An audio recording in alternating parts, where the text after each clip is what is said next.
So, Lord Sugar, thank you for joining us today. My first question, I thought we'd start off looking at your business career. And at the heart of your success is your grit and entrepreneurial talent. Do you think that you're a natural entrepreneur, or do you think it's a skill that can be learned over time?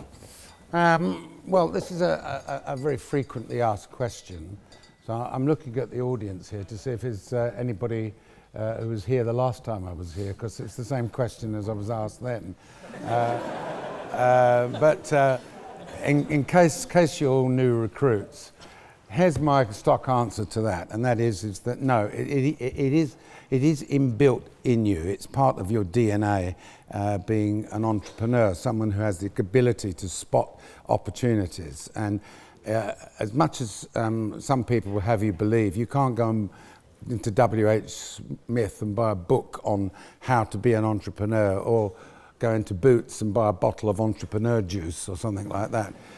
It is something which resides inside you. Now, it's not apparent normally, it's not immediately apparent that that you are one, or it evolves, and it's normally other people who observe it and start saying, well, you know, this lady or this chap or this young lady, she's quite smart, quite bright, quite quick on the uptake. So yeah, it is something that's inside you. If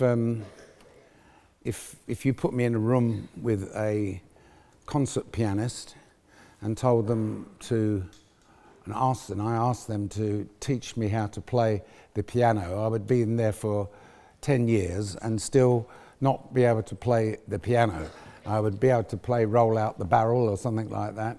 But would I ever be a concert pianist? Absolutely not, because there again is another talent that person has. So you said that you're just starting to look at the contestants, the shortlisted contestants for the next series of The Apprentice. And then with Sian's swimwear launch being on Tuesday, and with the record success of Tropic Skincare moving into their new premises in Croydon, with contestants on The Apprentice, can you tell in an early stage that someone will be an actual entrepreneur just by looking at a... Well, I think it's fair to say that when we get the lineup immediately, which is 16 or 18 candidates, it depends on what we fancy doing each year, it is true to say that they are entrepreneurial candidates. So they're all there. They say they are anyway, but we soon find out, don't we?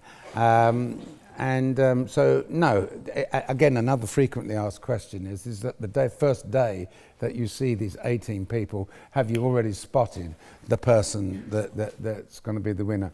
Absolutely not. And I think if you ever spoke to Nick Hewer, or who's on the show, and I think you've got Claude Littner coming, if you ask him the same question, they will tell you that what happens is that as we go through the process, the cream rises to the top. The best ones do come out in the end. And then my third and final question is, you famously left the Labour Party due to their anti-business stance, and you've been without a political home for a number of years now. Do you think you might find a new home with the Independent Group? No, I don't think so. No. No. It'd become too crowded then, wouldn't it, really? 14 makes a crowd, doesn't it? Or 13 makes a...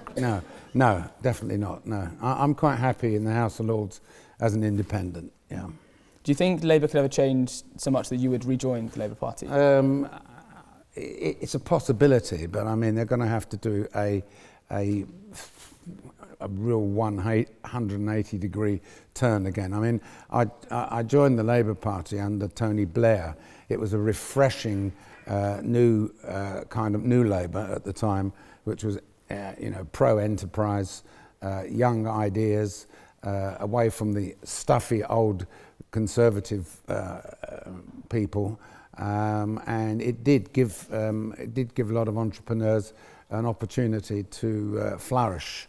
But since Blair went and Gordon Brown went, then there was the big mistake of Miliband, really, that they got the wrong Miliband.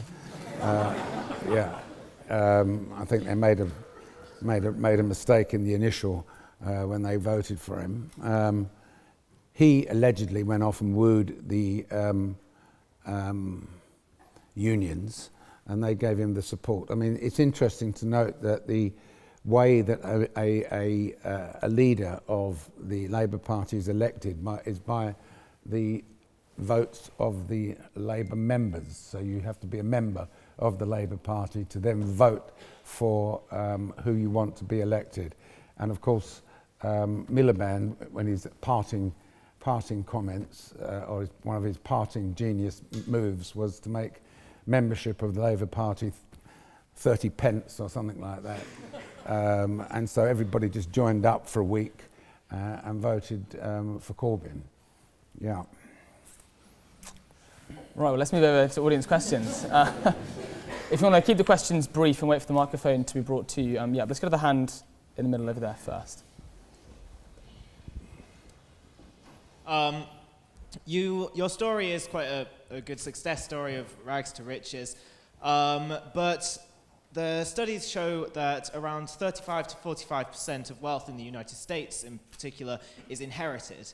I'm just wondering whether you have any particular views on whether that is fair, legitimate, whether there's any way to fix that problem where money is not being made by the people who actually have it. Well, I mean, when the child is pulled out of the lady's womb and slapped on the bottom and it starts crying, it can't help being the child of a wealthy person, can they? I mean, I'm not quite following your your question, really. That is that person inherits wealth automatically. It doesn't know, but it's just shortly after its bottom's been slapped that it actually has been made for life. Well, let's say, for example, that someone has inherited the same wealth that you currently own. I struggle to imagine that you would say that they are worth as much to society in general as you have. Well, I would say they were very lucky, to inherit it. It's the same as someone winning the lottery. But I mean, the point is that in the United States and in this country, up until now, this is an arena where someone like me can, as you quite rightly stated already, start from literally nothing and make themselves into what they are, okay? And so that's the great arena we have here. Now, I got 3 children. They all work for me. They in a way will inherit, I guess, when I pop off whatever I own, but they themselves have run businesses in their own right. What can you do? You know, there are some people that just get born into a wealthy family and end up buying a Ferrari and snorting coke and going off to the south of France. I don't like those people. I certainly don't agree with those people. But a person who inherits money can't help it, can they? So just to clarify, you do think it's a problem or you don't think it's a problem? No, it's not a problem. How can it be a problem? What is a wealthy man supposed to do when his wife has a child? Give the child away to someone else then? I would say, I think you're talking a load of rubbish, actually. I think you should sit down.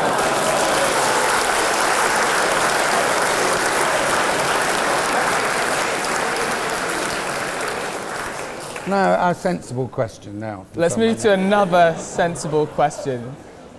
Is anyone brave enough to go now? Yeah, we'll come to the hand. Find this hand down here. All right, this one here, and then there's the gentleman there afterwards, you understand? So, thank you again for joining us here today. I hope my question's slightly more sensible. You mentioned before Jeremy Corbyn, and I just want to ask, among your disagreements with him, and as a Jew, do you find his stance, or maybe inaction on anti-Semitism, a more or less significant problem than his economic stances? Well, first of all, I've never met the man. I've just seen and heard and read and listened to him.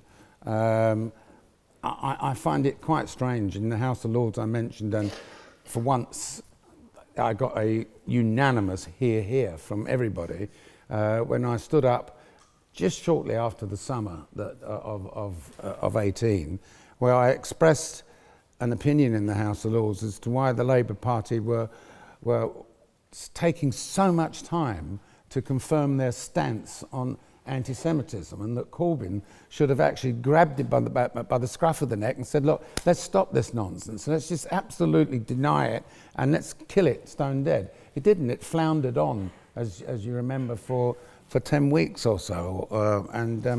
So I don't know whether the man is or isn't. You know, I don't particularly care, quite frankly. What I care about is that his other policies. I care about his other policies. I care about what I think he stands for, and I care about him ruining this great country of ours and ever getting into power. That's what I care about.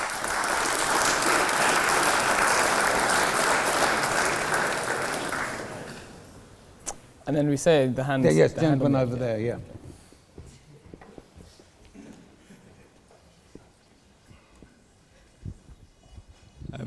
Perhaps a slightly less controversial question. Which Apprentice winner has it surprised you the most that you ended up picking them? Surprised me the most? In what sense? You mean the aftermath success, you mean? Well, I guess in that sense, but also that after sort of seeing them in the process, that they were the person you ended up choosing, or has it often been that it's somebody who's impressed you all the way through, that it's been somebody that you've picked? No, as I said to your colleague here, they start to impress me a lot more as we get to the end, you know, week 9, week 10, week 11 or something like that. So they haven't impressed me right from the very beginning. In fact, some of the winners nearly saw the exit door at the early stages, and Claude and Karen would tell you that, you know, they were sitting there like tailor's dummies, and it was only after being given a bit of a nudge that they woke up and become a little bit more astute. But look, Ricky Martin, he's a scientist. He runs the recruitment company, HRS. He's done fantastically well. Here is a man that was working for a company, came and won the Apprentice, started from scratch a recruitment company, has now got 33 employees. He's now got himself his own house, bought his own house, and he's very proud to announce him and his wife just had their first child. Last year, they turned in a net profit before tax of over £1 million. Now, that's very impressive. Every other one of the apprentices, with the exception of, I would say, one that wasn't to succeed, of doing very well. I wouldn't like to say who my favourite is, because, you know, I'll end up getting bad messages from the other ones, you know. But look, they're all my favourites.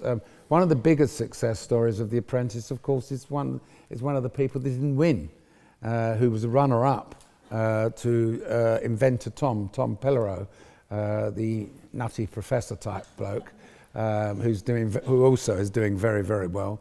But Susan Ma was one of the candidates, very young at the time, and she had a cosmetics business, and something in me made me contact her afterwards. About 6 months after Tom got announced the winner in that particular year, I called her in and said, look, what are you doing with this? Because I've always fancied cosmetics. When I started, my first business venture was actually making cosmetics, as I worked in a chemist shop when I was a kid, and I noticed that the margins in these things was ridiculously high.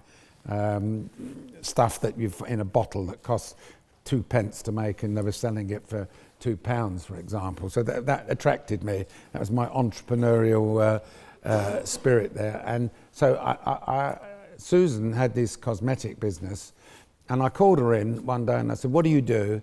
And she said, well, I make this stuff and it's all natural. In other words, there's no chemicals in it. It's natural, it's vegan, and it's all that, you know, nice green stuff and all that, and animal free and not tested on animals. They might have tried it on Corbyn, it didn't make any difference. I said, okay, well, I'll back you. I invested a similar amount of money with her as I do with the other apprentices. That company today has a turnover of £38 million and will turn in a profit of £9 million this year. And she has something like, I can't remember how many it is, 8,000 ambassadors that sell her stuff. It's not in the shops, it's all sold by a social selling method, and it's very successful because the product's good. So she's also a favourite of mine, I suppose. Let's take another question. Yeah, to the gentleman here, and then we'll go to the hand at the back. Hello, Alan. So obviously Tottenham obviously got the new stadium around the corner. Being an Arsenal fan... There's no accounting for taste, I suppose. Still won a few more trophies, but yeah. We'll get onto that. But the whole thing of the whole stadium transition, obviously Arsenal went through it, and obviously didn't have the kind of capital to essentially buy players. Do you think it would be a case of it'll have to be selling Harry Kane for 200 million to Real Madrid to, because I imagine it's going to be quite a hefty bill that Daniel Levy's going to have to pay. I get it. Yeah, I see. Hear what you're saying. The thing is that I think it was an excuse at Arsenal. I don't think Arsene Wenger was really restrained on purchasing who he wanted and what he wanted. I've got great admiration for him, as I'm sure that you have as an Arsenal supporter, and for Alex Ferguson. And I didn't categorise Arsene Wenger as a checkbook manager, to be honest with you. Not like Mourinho and these other geniuses that are out there. And I think that Pochettino comes out of the same mould. Now, he don't give a monkeys about the new stadium, quite frankly. Managers don't care about things like that. It's a commercial issue. He cares about trying to win, trying to get a team out there to win things. And so if he wanted players, he would have players. And I think it's very much to do with what he, the manager, wants to do. He's been very successful in bringing young players through the system. And we can see the team now has got players that under other situations, other circumstances, would not have got opportunities to play. And I admire what he's done, quite honestly, because the thing is, it's just like the earlier questions about entrepreneurs. A player learns his trade playing. They can spot a good player as a young kid, 15, 16 years old, and think there's potential there, and train them and whatever. But until you risk it and put them out on the pitch in real life game, they're not going to improve. And that's what I think Pochettino's done. So I think, a long way round answering your question, no, I really do not think that the stadium is going to cramp the style of any expenditure on players. Firstly, because the funding of the stadium has already been done. They've got the money wherever they got it from, and I'm sure they borrowed quite a bit from banks and all that stuff. And the funding of the stadium has been done, and I think that the revenues that come in through the additional seats in the stadium and TV revenues will fund the players. So I really don't, I first of all don't believe that Arsenal were really constrained by the stadium. I think it was a good excuse that perhaps they could make. And I don't think we're going to be constrained by it either. And then, there's the hand in the back row.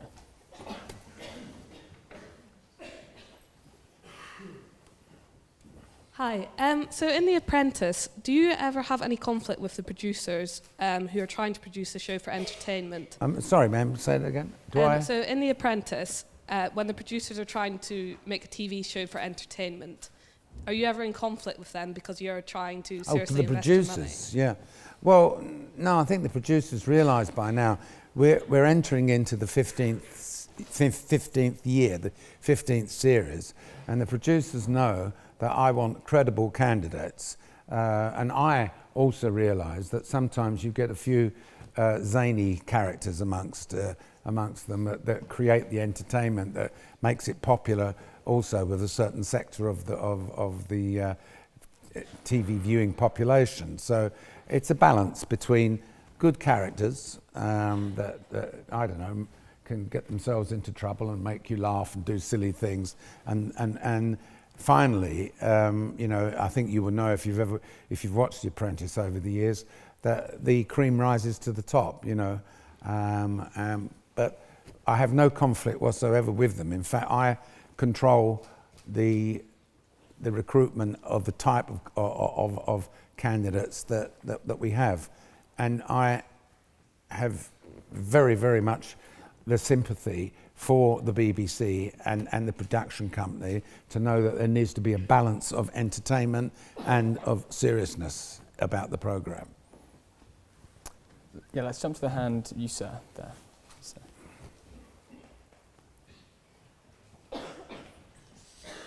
Hi, thanks for coming. Continuing with the theme of The Apprentice, a lot of people here would probably have grown up watching a series upon series of The Apprentice, just as many millions across the pond would have done with a certain Mr. Trump. Yeah. And you've said a lot about your views on the left side of politics.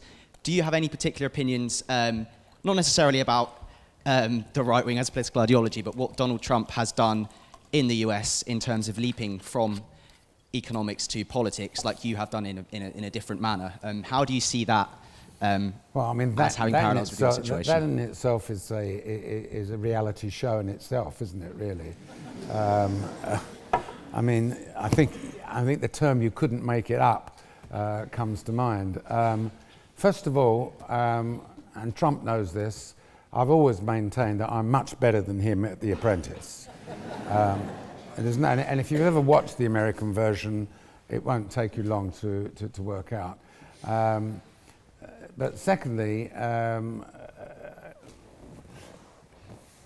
they changed the format of The Apprentice from what we call the civilian apprentice, in other words, the one that I do, which is people who are after a partnership, and myself, to a celebrity apprentice thing, which came from us. It came from me. It came from what we did for the BBC for charity. We did it for the charity, and they adopted that long term as the main programme. And then he made a couple of terrible remarks publicly about things, politically non-correct remarks, and NBC fired him. Although he would say that actually he left. Surprise, surprise. Well, it's true, and he would argue that I didn't lie because I left. He did leave, but he was shown the door. And then, amazingly enough, he put himself forward as a presidential candidate, and the rest is history. Something that can't be done in this country. As you know, as we discussed just now, that Jeremy Corbyn had to be voted as the leader of his party by the members in the similar fashion that the Conservative Party members of the party put in place their leader. In America, anybody can put themselves forward to be a candidate, and he did. And I have to say, I put my hands up and say, when he first put himself forward as a candidate, I laughed with everyone else. So there's absolutely no chance this clown is going to get in and be the president of the United States. But there you go. I mean, when you go and promise things to the population, like, free university fees, for example, like someone else promised, and then realised he couldn't pay for it. Mr. Trump he promises anything. He promises everything. People believe him, and then 6 months later, he denies ever saying it.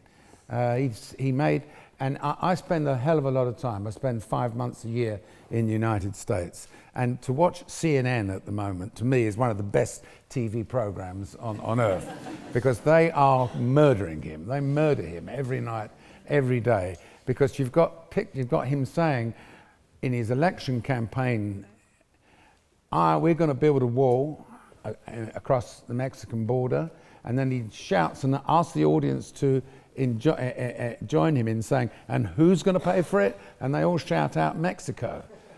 And then about 6 weeks ago, he shut the country down because he was asking for the money from the tax-paying public to pay for it, which is a complete contradiction. He closed the country down. He shut the government down for, I think it was 6 weeks. I can't remember how long it was.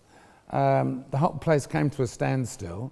All civil servants didn't work because he said, no, actually, I want the money from the taxpayer. And I didn't mean that Mexico was going to pay for it.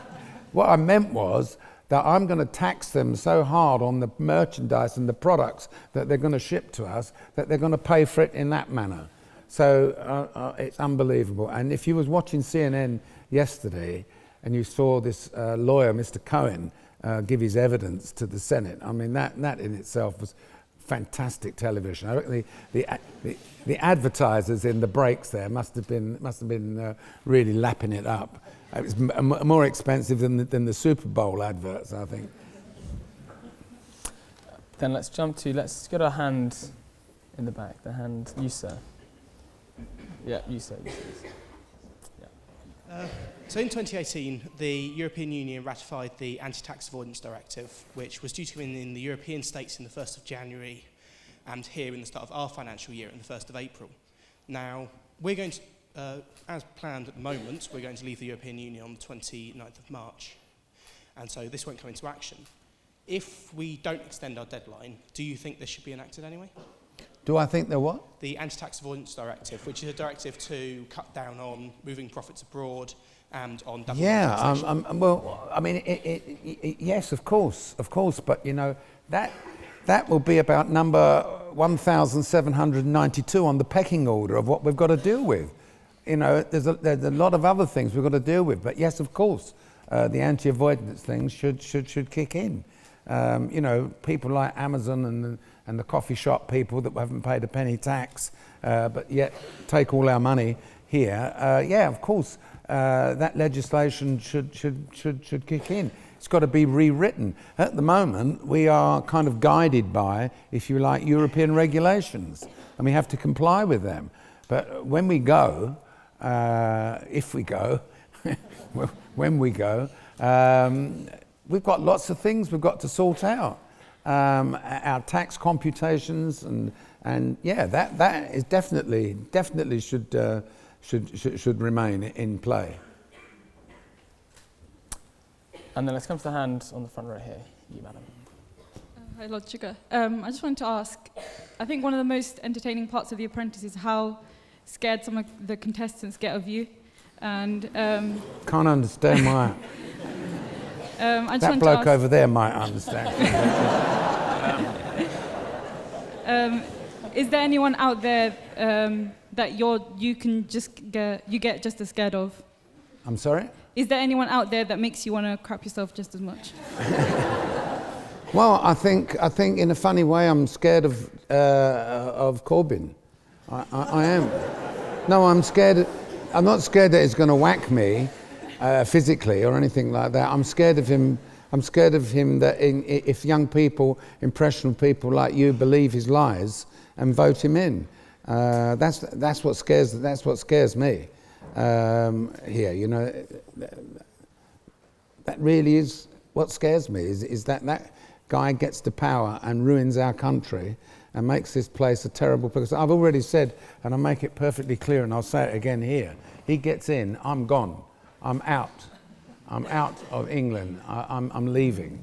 And I'm worried for my grandchildren and their children. This gentleman here has been patient.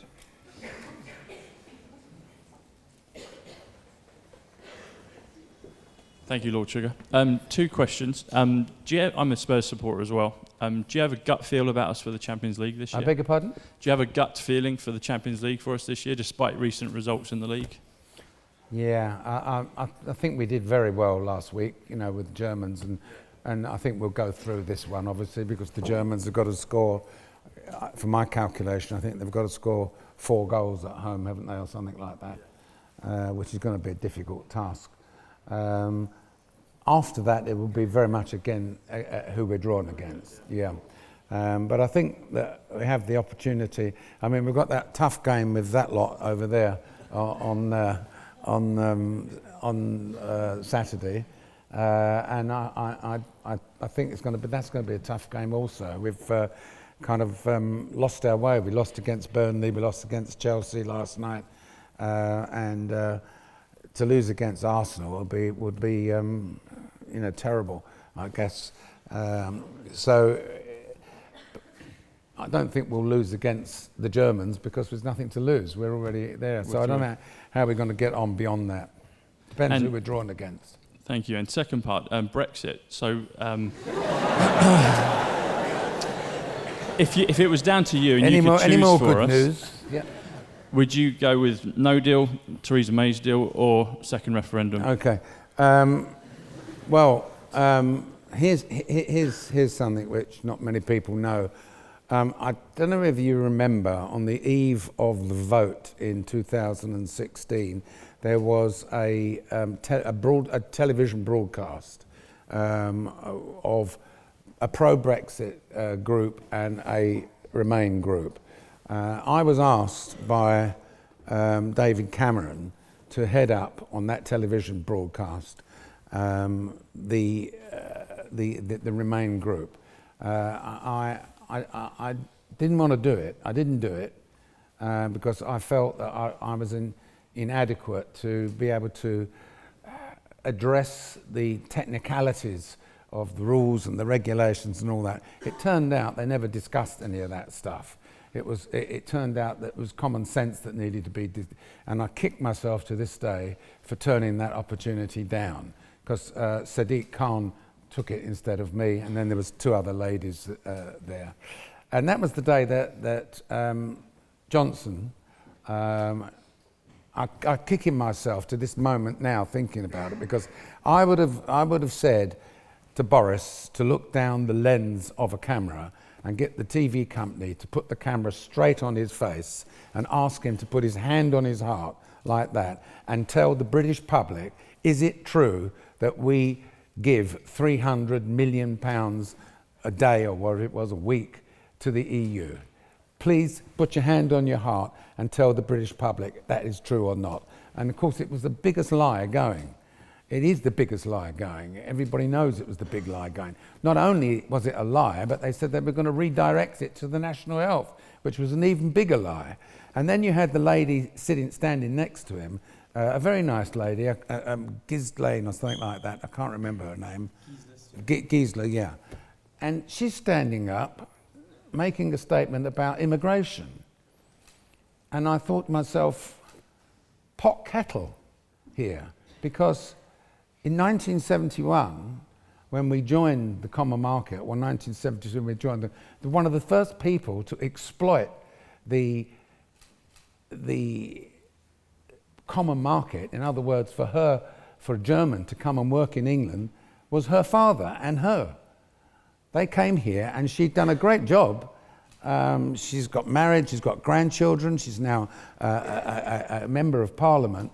But what better and glowing example could there be of an immigrant like her that came from Germany, and then she's standing there talking about how we're going to curb immigration.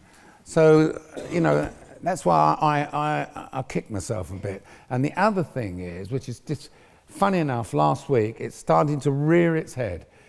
And I couldn't understand how Mrs. May, shortly after the negative vote that we were leaving, went to Sunderland and made a promise to Nissan that they will be okay.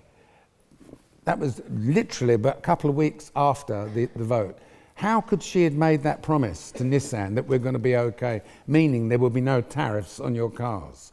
Now, Nissan came to this country for the sole purpose of having a location in Europe to manufacture their cars so that they could ship their cars freely within the European Union without having to pay tariffs. Tariffs that are normally imposed when you ship a car from Japan. I don't know the exact figures, but whatever the car costs, it has to be imported, and 10% or 12% import duty is put on it before it reaches the retailer.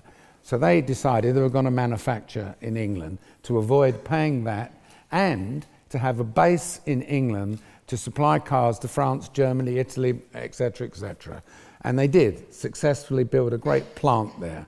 Not only have they got a plant there, but there is a nucleus of subcontractors and suppliers that rely upon Nissan and supply them parts. Now, what happens last week? Honda says we're going to pack up our bags and go. They're leaving Sweden, they're leaving Swindon, and they're off. They say they're off. No, we're not leaving because of Brexit. No, we're not. Lies, absolute lies. Because if you had to make a choice today, if Nissan had to make a choice today, where would you produce cars in Europe in order to be able to sell freely in the European market? There'd be no question of it. They would choose Poland. Because Poland's got a lower labour cost. So I think Honda are going to relocate somewhere else, and I think that Nissan will be following them shortly, and it would be horrific if we lose the jobs up there also.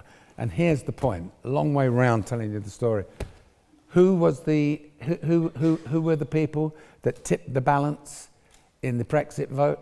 Who was it? Because I remember that clown from ex-UKIP leader, what's his name? Farage. I remember that clown at about 9 o'clock at night on Brexit night. I remember him saying, well, that's it, we've lost, okay, what can you do? We've lost, okay. And I went to sleep. I thought to my wife, oh, thank God for that. And I woke up the next morning to find out that we were out. And the reason was because Sunderland and Newcastle voted for, they were the last count. And I believe to this very day that with all due respect to those people, they didn't know what they were voting for. I think they were just simply, it was a protest vote against the government. It was a protest vote against the Conservative Party or against David Cameron, because he was clearly saying we should remain, and it was just a protest vote. And the damage that has been done, in my opinion, is going to come back and slap them in the face. And I really fear for the motor industry in this country, I really do. Thank you. I do wish you'd gone on that TV show as well. Well, I do. No, honestly and sincerely, I kick myself to this day. But to be honest with you,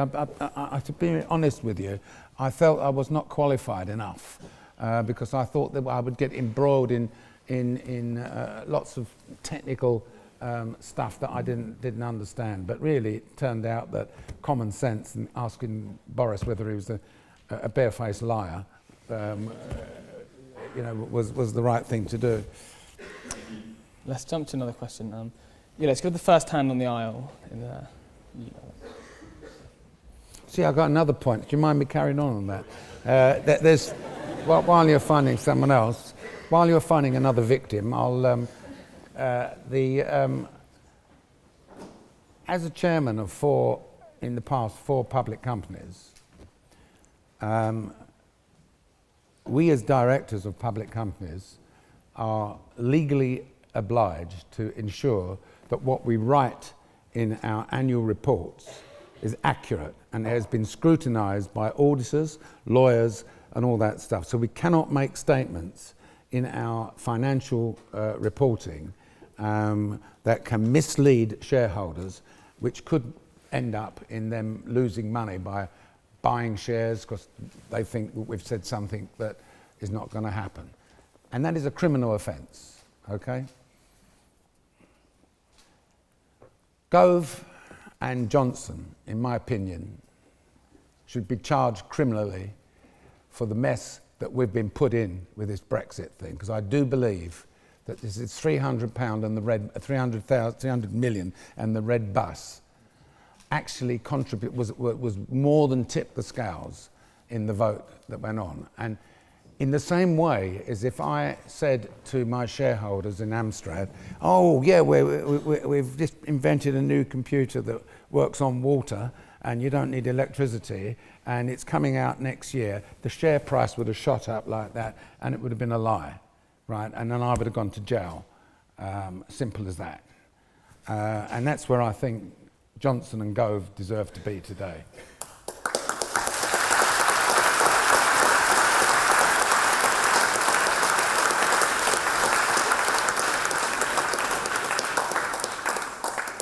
And then, to the hand in there.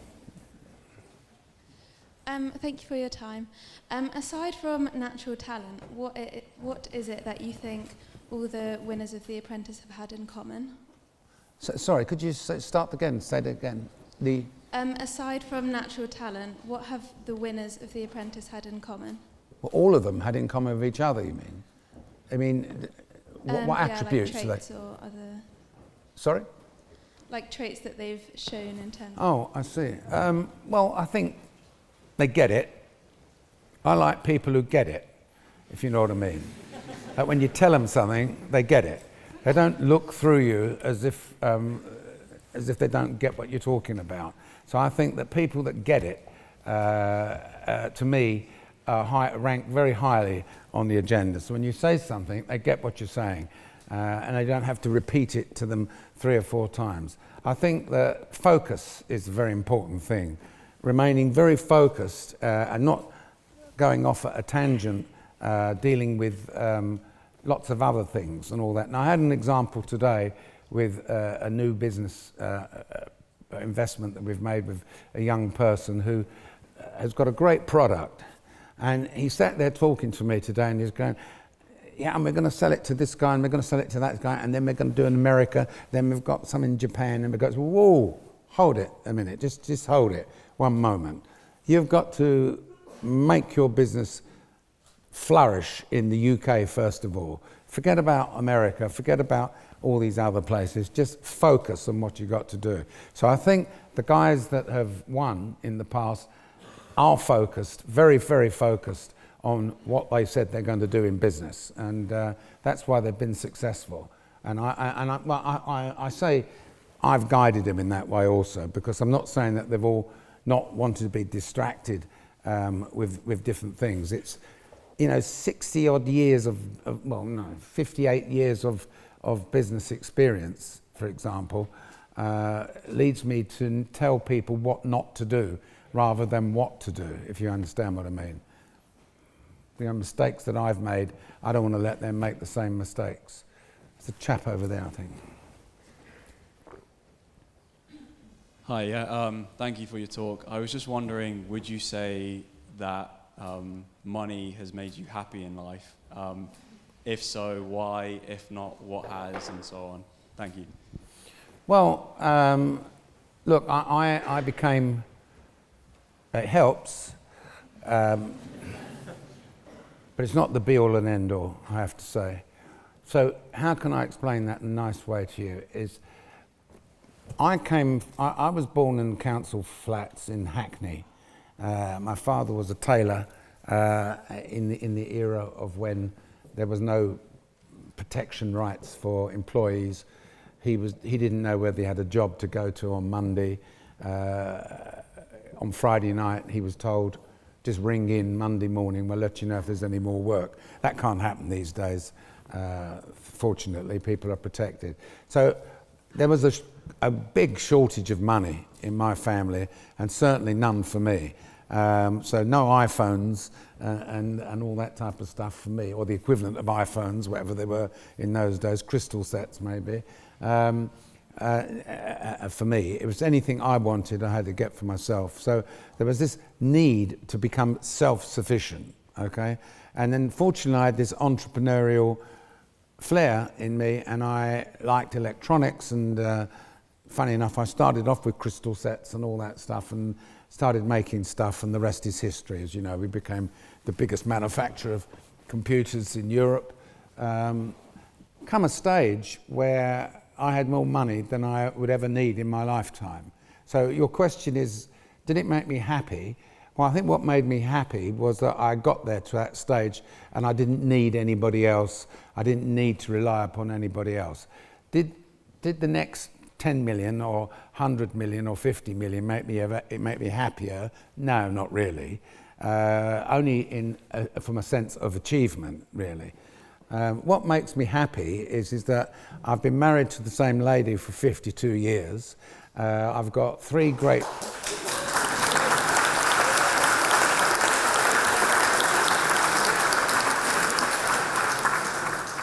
I've got 3 great children, And to go back to the inheritance question from our friend who's most probably slid through the floor by now, is that those 3 kids are commented by other people about how nice they've grown up, how well they've grown up, how respectful they are to other people, which is great, a great training from my wife and myself. And I've got 7 grandchildren who are the same type of thing. Okay, so that's what makes me happy, that I've grown a great bunch of people with the aid and assistance, of course, of my wife. And yeah, that's what makes me happy in life. And of course what makes me happy is going to work and being busy and success of my apprentices, which in the overall scheme of things, some of these apprentice companies are very small compared to the general size of business that I conduct, but it's in me. I have to keep doing it. Let's come to the hand on the front row here, you sir. It's gentleman, yeah. Just going back to Brexit, do you, as a businessman, as a successful businessman, what were your prevailing personal reasons for voting for or for advocating for the Leave campaign? Well, it made me. Europe made me. It gave me a massive audience to sell to. When we joined the common market, there's a famous advert for the DTI that I did, and some people put it on Twitter recently, of me saying that this is the computer I make for England, and this is the computer I make for France, and this is the one I make for Germany, this is the one I make for Spain, this is the one I make for Sweden, and all of that. And I took a bunch of paper and threw it on the floor and said, all that's gone away now, because now we're unifying the production of the product. Everything is acceptable to free move throughout Europe, okay? And with the exception of the instruction manuals, which obviously had to be in different languages, it opened the door for me away from just supplying the UK market in being able to supply the whole European market. So to me, I have to thank the fact that the European market was there as my wider audience as customers. That's my view, and I think that it applies to a lot of manufacturers in this country. I only hope that this deal, this so-called deal that's on the table, and no one knows what this deal is, actually, I don't think. It's a 500-page document, I think. And Piers Morgan took it to the GMTV one morning, and I jibed him. I said to him, have you read page 396, paragraph 4, subsection 15, because you're talking a load of rubbish as usual. Of course he never read it. No one's read the bloody thing, because it's such a complex document. But I think from what I could understand, what the deal, the so-called bad deal, is that we're going to agree to have free movement of goods still. And I think, let's put it the other way. Let's put it the other way around. There are 27 opponents out there, okay, against us. We decide, we wake up one morning and say, we're leaving. The other 27 say, oh, well, we didn't ask you to leave. We really didn't ask you to leave. That's pretty bad news, you know, really. We don't want to lose you. But if you say you want to leave, you're going to leave.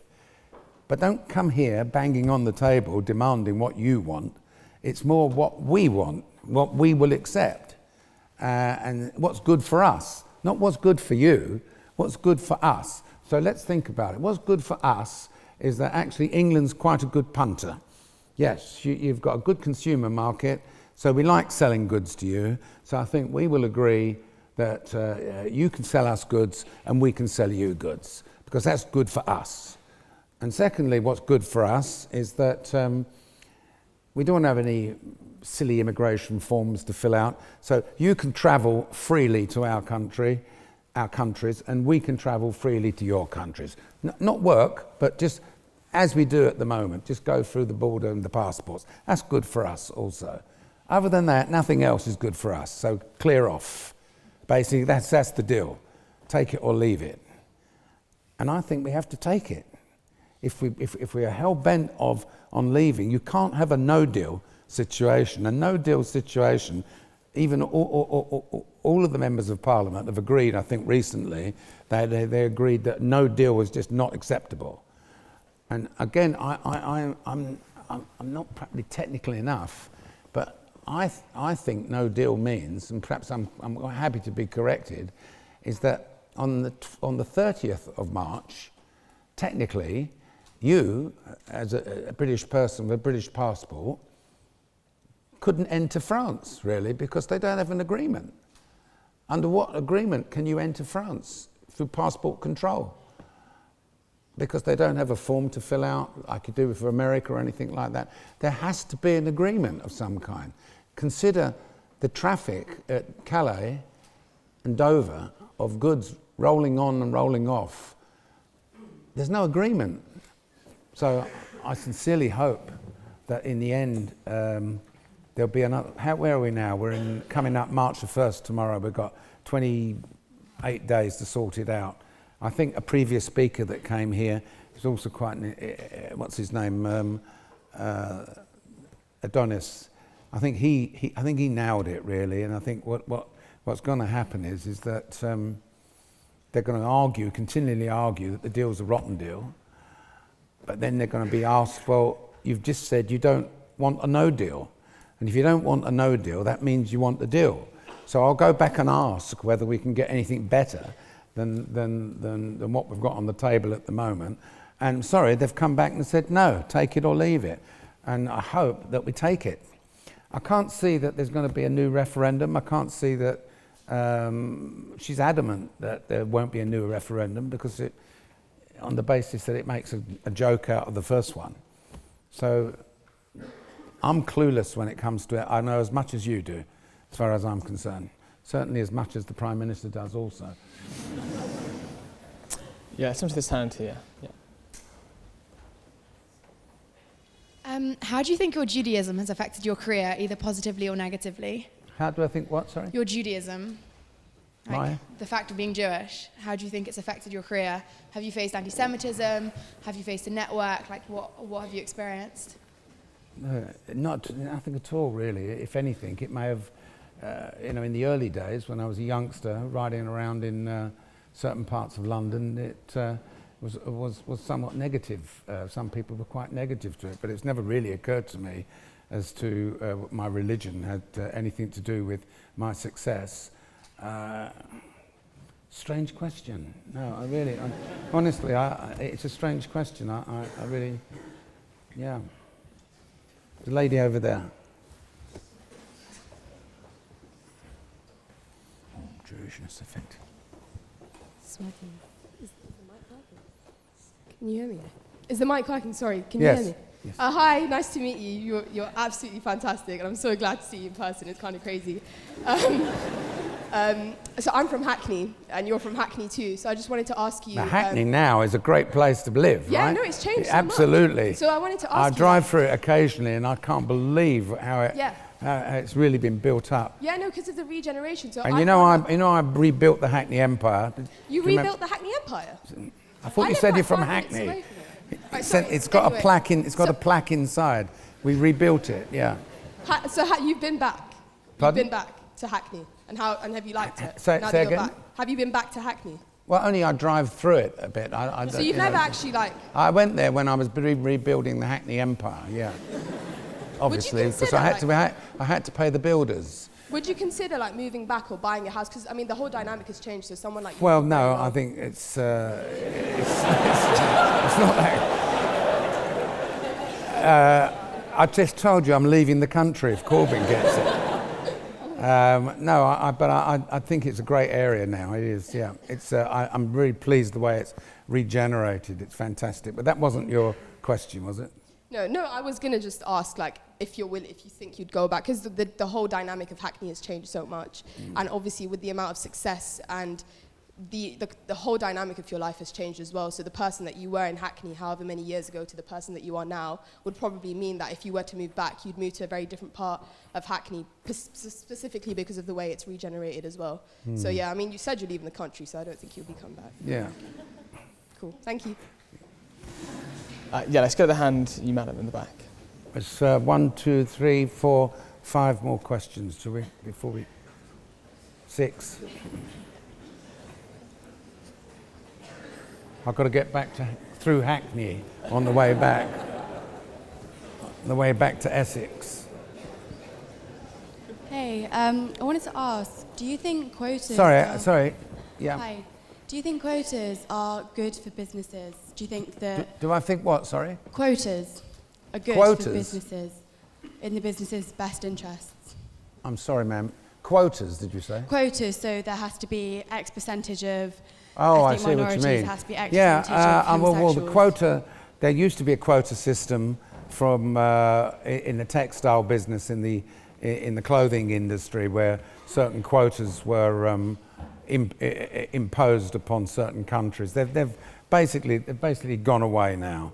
The quota system. It's just the thing was, it was a way of restraining imports from certain countries to protect the home industry. And I think we have to look around and see what is our own home industry now.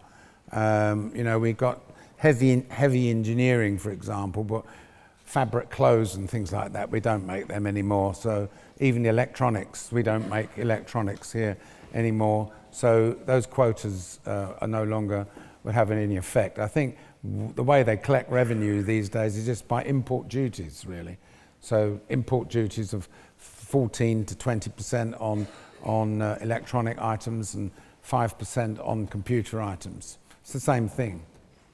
Sorry, can I clarify? When I say quotas, I kind of more mean about positive discrimination, so I'm talking about your actual workforce.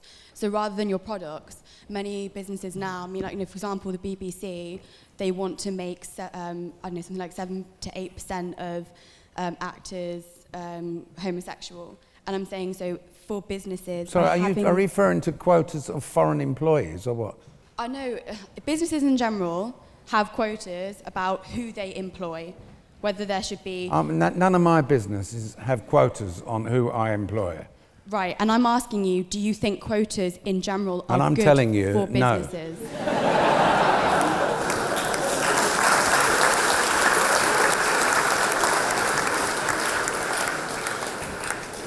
Right, the hand, you madam, there, in the back. Keep that hand up, keep that.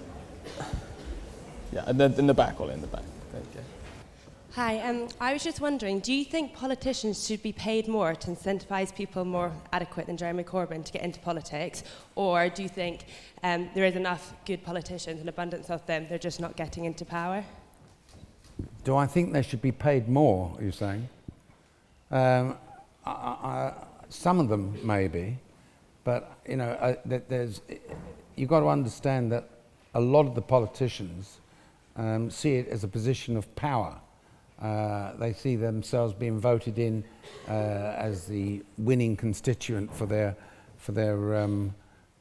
party, and I think money is secondary to some of them, really. It's the fact that they've got this position of so-called power or influence. Now, some of them do have a bit of influence. Some of them are very clever, particularly in the House of Lords. There's a lot of very, very clever people from different trades. But whether they should be paid any more is, I don't know. It's what would you get if you paid them more? Do you think you get better class of people? I don't think so. I think that those who want to be politicians not necessarily for the money. Yeah. So we've got 3 more, and then I've got to drive back through Hackney. 3 more, okay. Then, one to the hand there, you madam, on the aisle. So this is just a question away from politics. When you're not on TV and in business meetings, what do you like to do for fun, and how do you relax away from your work life? Right, well, I fly airplanes, first of all. That's one of my big passions, flying my Cirrus airplane. I play a lot of tennis. And I watch a lot of rubbish TV. Relaxes me watching box sets and all that type of stuff, and the bigger rubbish, the better it is. So like a Netflix and chill then, or something? Beg your pardon? conflicts. I didn't hear that last one. Yeah, so, and then, yeah, again to the woman on the aisle. Yeah, you, madam. Right, one more then, and we can...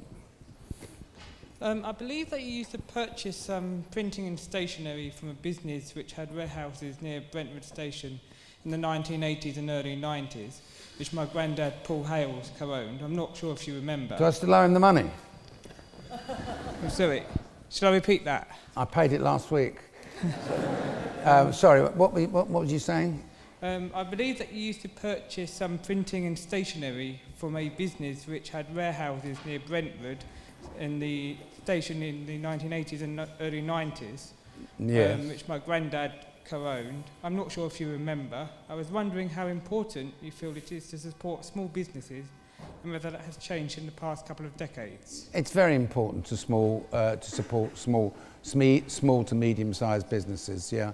And it's one of the pet subjects I have in the House of Lords about government tenders that go out for large construction jobs or large jobs generally, that the winners of the contracts tend to give out some of the subcontract work to the small to medium-sized companies, and they don't pay them that quickly. They hold back the money and all that stuff. So we've been going on and on and on about it, that the government's tendering process must insist in future that the subcontractors are paid instantly by the major subcontractors, because, you know, this country's economy, the economy of this country, is driven by small to medium-sized companies. It's not the giant British Airways, it's not the giant Glaxos that drive the economy. It is people like your grandfather that maybe employed 5 or 6 people in his printing works. That's the backbone of the economy of this country. And then one final question. Yeah, let's go to you pick. Okay, that person there, then that's it. Thank you. So if Corbyn, God forbid, did come to power, where would you move to? South of France, US, Italy, Monaco? Mar-a-Lago, I think. You know where that is? No, you don't. That's Trump's house. No. I don't know. I would go most probably the United States or something like that, or somewhere like that. Yeah, I'll certainly be out of here. That's for sure. And I just hope it doesn't happen. I don't want to come out of here. I've been a taxpayer all my life here. I don't dodge taxes. I don't run my companies in Luxembourg or in Monaco and all that stuff. All our companies are British. We pay tax in this country. I pay tax in this country. So, you know, yeah, someone else will get all that money, because it won't be this lot here if he's in power. Well, thank you very much. Unfortunately, that's all we've got time for. But ladies and gentlemen, please thank you.